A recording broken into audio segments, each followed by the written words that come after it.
There's this huge paradox we need to talk about. On one hand, you've got these incredible deep tech companies trying to solve the world's biggest problems.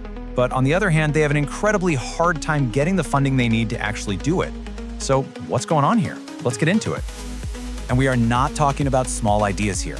We're talking about companies aiming to create limitless clean energy, or make super complex engineering software available to everyone, or develop life-saving medical breakthroughs. The stakes? Well, they really couldn't be any higher. Okay, so before we get into the problem, let's talk about the promise. Why is everyone so excited about these companies in the first place? What makes them so valuable? Well, look, this isn't just about feeling good. The numbers back it up. Historically, deep tech startups actually deliver higher returns for investors, and they're more likely to become those billion-dollar unicorns. Why? Because they're built on some foundational new science or tech, which means they can literally create entirely new industries, not just fight for a piece of an existing one. That's a huge competitive advantage. Right, so if they're so promising, what's the deal? Where is this great disconnect coming from? Why do so many of these potentially world-changing ideas just wither away, waiting for a check that never comes? I mean, get this. This number is just staggering. For a lot of deep tech founders, the rate at which they can turn a first meeting with an investor into an actual investment is in the single digits, less than 10%. That is a massive amount of friction holding back ideas that, frankly, we all desperately need. And this is the kind of stuff they hear all the time. Founders come in with revolutionary science and they're told it's too early. They're asked, where's the revenue, when they're still trying to perfect a prototype that could change everything? It's just a complete and total misalignment of expectations. And this chart right here just lays it all out perfectly. Think about it. The whole venture capital model we know today was pretty much perfected for software companies. A software startup is like a sprint. You use standard tools, you build a quick minimum viable product, you find a market, and you scale like crazy, all in maybe 2 years. But deep tech, that's a marathon.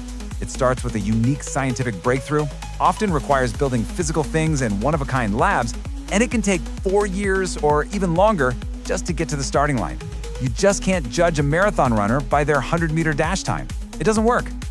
So this tells us something really important. The startups aren't the problem. The playbook is. In recognizing this, one of Europe's top seed investors, High-Tech Gründerfonds, or HTGF, decided to dig into its own data to see if they could find a brand new formula for success. And believe me, they had the data to do it. They dug through their entire portfolio, we're talking nearly 800 investments, and they looked at over 40 different factors to figure out what really separated the companies that made it from the ones that didn't. And after all that number crunching, what they found was, well, it was surprisingly elegant. It wasn't just about having a great team or a brilliant patent, even though those things are obviously important. The one thing that consistently made the difference was how well a startup understood these two things. First, how mature their actual technology was, and second, how certain they were that a huge market for it actually existed. And so they took that key insight and turned it into a powerful tool to bridge that disconnect we talked about. They call it the HTGF Deep-Tech Matrix. I want you to think of this as a map for this really difficult journey. On the vertical y-axis, you have technology readiness level. That's basically just how close you are to having a real working product. And then on the horizontal x-axis, you have market certainty. How sure are you that there's a massive market for what you're building? The goal for everyone is to get to that top right corner. So, how do you actually use this map? Well, it helps define the single most important thing you need to achieve at every single stage of your funding journey. Let's see how that actually plays out. So, think about it. At the very beginning, the pre-seed stage, all you really need is a credible idea, a hypothesis. By the time you get to the seed round, you have to prove that idea has legs by getting it in front of real customers. Then comes Series A. This is the big one. This is where you have to prove the core science is no longer a risk, and it's all about engineering. And then finally, at Series B, it's about showing you can do it over and over and over again at a massive scale. See how that brings so much clarity? Everyone is finally speaking the same language. All right, let's make this real with an example. Meet Proxima Fusion. Their mission is about as bold as it gets. They want to build commercial fusion power plants. Okay, so look at their path on the matrix. It's a straight line, right up. Why is that?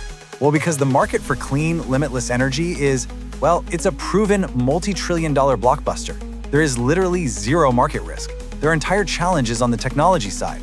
So their story, their entire journey with investors, is about hitting very clear, very concrete technical milestones to remove the science risk and just keep climbing that vertical axis. All right, now for a totally different kind of journey. Let's look at a company called SimScale. Their goal is to make these incredibly complex engineering simulation tools available to everyone over the cloud. Now, SimScale's path is diagonal. They started out with some really plausible tech, but they were aiming it at a niche market, engineers who didn't typically use these kinds of high-powered tools. So they had to do two things at once. They had to keep improving their technology while proving that their market was bigger than people thought. Their journey shows that you don't have to be a moonshot like Proxima. You can build up your technology and your market certainty step by step at the same time. So what do these two very different stories really tell us?